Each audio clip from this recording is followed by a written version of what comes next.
Case ഇപ്പോൾ മാറ്റിവെച്ചല്ലോ.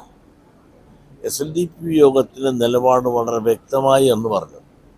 ആ വിധി ഉണ്ടായ അന്ന് തന്നെ ഞാൻ പറഞ്ഞു, വിധി നിരാശാജനകം. ഇങ്ങനെ ഒരു വിധി ഉണ്ടായത് അങ്ങേയറ്റം ദുഃഖിക്കുന്നു.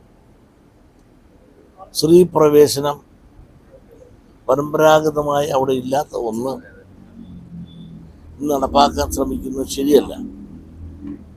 അഥവാ നടപ്പാക്കാൻ ആര് ശ്രമിച്ചാലും കേരളത്തിലെ പ്രബുദ്ധരായ സ്ത്രീകൾ ആരും തന്നെ ശബരിമലയിലേക്ക് പോവുകയില്ല. സ്ത്രീകളെന്ന് പറഞ്ഞാൽ ഞാൻ ഉദ്ദേശിക്കുന്നത് ഒരു പ്രായം കഴിഞ്ഞവർക്ക് പോകാം. ആ സ്ത്രീകൾ പൂർണ്ണമായും പോവുകയില്ല എന്ന് ഞാൻ വിശ്വസിക്കുന്നു. സ്ത്രീകൾ പോകരുത് എന്ന് ഞാൻ അപേക്ഷിക്കുന്നു എന്നാണ് ഞാൻ പറഞ്ഞത്. ആ വിധിയെ സംബന്ധിച്ചിടത്തോളം കേരള ജനതയ്ക്ക്, അയ്യപ്പ ഭക്തർക്ക് ഒരിക്കലും ഉൾക്കൊള്ളാൻ ഒക്കുന്ന ഒരു വിധി ആയിരുന്നില്ല. അതിൻ്റെ വിചാരങ്ങളെല്ലാം തന്നെ വളരെ അധികം പ്രതിഷേധാർഹമായ രീതിയിൽ അണപൊട്ടി കേരളം മുഴുവൻ അതിൻ്റെ പ്രതിഷേധത്തിൻ്റെ പ്രതിധ്വനി നമുക്ക് കേൾക്കാൻ സാധിച്ചിട്ടുണ്ട്. ഏതായാലും ഇത് ഒരു കോടതി, കേരള ഗവൺമെൻറ് എന്ത് പറയുന്നു, ബാക്കിയുള്ളവർ എന്ത് പറയുന്നു, ഈ വിധി വന്നപ്പോൾ അനുകൂലിച്ച പല ആളുകളുമാണ് ഇപ്പോൾ അതിനെ എതിർത്ത് സംസാരിക്കുന്നതെന്നുള്ള ഒരു സത്യം കൂടെ നമ്മൾ ഓർക്കണം. എന്തുമാകട്ടെ, ഗവൺമെൻറ്റിനായാലും ആരുടേതായാലും അഭിപ്രായങ്ങൾ പറയുവാനൊരു അവസരം ഇന്ന് കോടതി കൊടുത്തിട്ടുണ്ട്. അതിനെപ്പറ്റി ചിന്തിച്ച് ഒരു തീരുമാനം കോടതി എടുക്കട്ടെ. ഏതായാലും സ്ത്രീപ്രവേശനം അനുവദിക്കാത്ത ഒരു സാഹചര്യം ഉണ്ടാക്കി ഈ രാജ്യത്തെ അയ്യപ്പ ഭക്തരെ കൂടുതൽ ആകർഷിപ്പിക്കാവുന്ന രീതിയിലേക്ക് ഒരു തീരുമാനം ഉണ്ടാകുവാൻ നമുക്ക് പ്രാർത്ഥിക്കാം. അത് സർക്കാർ തിരുത്തേണ്ടതെന്ന് ചോദിച്ചാൽ തിരുത്തേണ്ടവർ തിരുത്തണം. അന്ന് ജനവികാരം കണ്ടല്ലോ.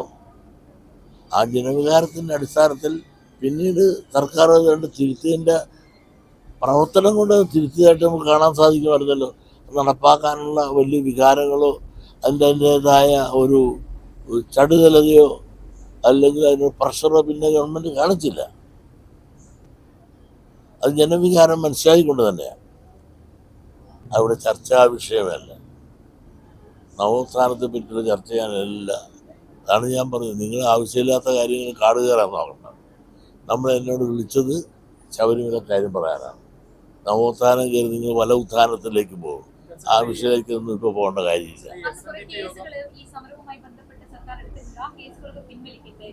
അത് സർക്കാർ തീരുമാനിച്ചോളൂ. ഞാൻ തീരുമാനിക്കേണ്ട കാര്യമല്ലോ.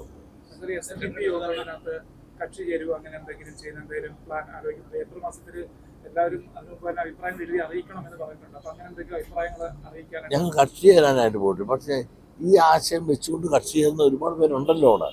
പിന്നെ ഞങ്ങൾ കക്ഷി ചേരേണ്ട കാര്യം ഇല്ലല്ലോ. അതുകൊണ്ട് തന്നെ കക്ഷി ചേരേണ്ട കാര്യമില്ല. ഈ ആശയം ഉൾക്കൊണ്ടുകൊണ്ട് കക്ഷി ചേർന്നിട്ടുള്ള പലരുമുണ്ട്. അതുകൊണ്ട് ഞങ്ങൾ കക്ഷി ചെയ്യേണ്ട കാര്യമില്ല. പക്ഷെ ആശയം വളരെ വ്യക്തമായും അന്ന് ഞങ്ങൾ പറഞ്ഞിട്ടുണ്ട്. സർക്കാരിന്റെ ഭാഗത്ത് സമർപ്പിക്കേണ്ടതുണ്ട് എന്ന രീതിയിലുള്ള കാര്യങ്ങളെല്ലാം ചർച്ച ചെയ്യപ്പെടുന്നു. സെക്രട്ടറിയുടെയും SNDP യോഗത്തിന്റെ ഒരു താല്പര്യം ഒരു പുതിയ സത്യവാങ്മൂലം വേണോ? സത്യവാങ്മൂലം വേണോ വേണ്ടോ എന്ന് സർക്കാർ തീരുമാനിക്കട്ടെ. SNDP യോഗത്തെ സംബന്ധിച്ചുള്ള SNDP യോഗത്തിന് അഭിപ്രായം പറയുക എന്നുള്ളതാണ്. ആ അഭിപ്രായം ദയവ് ചെയ്ത് നിങ്ങൾ ചോദിച്ചു, ഞാൻ പറഞ്ഞു. ആരൊക്കെ എന്തെല്ലാം ചെയ്യണമെന്നുള്ളത് അവരുടേതായ മേഖലയിൽ അവർ ചർച്ച ചെയ്ത് തീരുമാനിച്ചോട്ടെ. അതെ, അതെ. അതുകൊണ്ടിപ്പോൾ NSSന്റെ നേതാവ് മിസ്റ്റർ സുവാരപ്പള്ളി അദ്ദേഹം ഒരു അഭിപ്രായം പറഞ്ഞില്ലേ. അതിന് ഞങ്ങളെക്കൊണ്ടുള്ള പലരുടെ അഭിപ്രായങ്ങൾ പറഞ്ഞു. എന്നിട്ട് എന്താണ് വേണ്ടതെന്ന് സർക്കാർ തീരുമാനിക്കട്ടെ. എൻ്റെ അഭിപ്രായം ഞാനിപ്പോൾ പറഞ്ഞു. ഈ അഭിപ്രായം തന്നെയാണ് NSSനുണ്ടെന്നാണ് ഞാൻ വിചാരിക്കുന്നത്. അതെ, വിശ്വാസവും ആചാരങ്ങളും ശബരിമലയിലുള്ളത് പലതും ആചാരങ്ങളും മാറണം.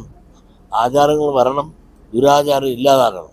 പക്ഷേ സ്ത്രീ പ്രവേശനത്തെ സംബന്ധിച്ചിടത്തോളം ഇന്ന് അവർ ആചാരമായി നിൽക്കുന്നത് മാറ്റപ്പെടേണ്ടതല്ല. ആ ആചാരം ഇന്ന് കീഴ്വഴക്കം എങ്ങനെയോ അതനുസരിച്ച് തുടരണമെന്നാണ് ഞങ്ങളുടെ അഭിപ്രായം. അയ്യപ്പ സംഘവുമായി ബന്ധപ്പെട്ട് ഈ കണക്കുകൾ പറയുന്നതായിരുന്നു. അക്കാര്യം പത്രത്തിൽ ഞാൻ വായിച്ചു. അതെല്ലാം കണക്കുകളെ പറ്റി അവരൊക്കെ തർക്കങ്ങൾ പറയുന്നുണ്ട്, ആഡിറ്റ് ചെയ്യുന്നുണ്ട്. അതെല്ലാം അവർ തമ്മിൽ കണക്ക് പറഞ്ഞ് ശരിയും തെറ്റും കോടതി കണ്ടുപിടിക്കട്ടെ. ഈ ദേവസ്വം ബോർഡ് പറയുന്നത് ചില ക്ലറിക്കൽ മിസ്റ്റേക്കുകളൊക്കെ ആണ് എന്നൊക്കെ പറഞ്ഞാണ് അതിനെ നിസ്സാരവൽക്കരിക്കാൻ ശ്രമിക്കുന്നത്. ആ ക്ലറിക്കൽ മിസ്റ്റേക്ക് ആണെങ്കിൽ ആ ക്ലറിക്കൽ മിസ്റ്റേക്ക് കണ്ടുപിടിച്ചിട്ട് കറക്റ്റ് ശരിയായ മിസ്റ്റേക്ക് രഹിതമായിട്ട് അത് കണ്ടുപിടിക്കാനും ആഡിറ്റർമാരൊക്കെ ഉണ്ടല്ലോ. ഇതൊരു കൊള്ളയാണ് എന്നുള്ളതാണ് പൊതുവെ ഒരു അഭിനയം ഏത് അയ്യപ്പ സംഘവുമായി ബന്ധപ്പെട്ട്. എനിക്കറിയില്ല. ഞാനിത് കൊള്ളയിൽ സാക്ഷിയില്ല, കണക്ക് ഞാൻ കണ്ടിട്ടില്ല, ചിലവ് ഞാൻ അറിയാൻ പാടില്ല.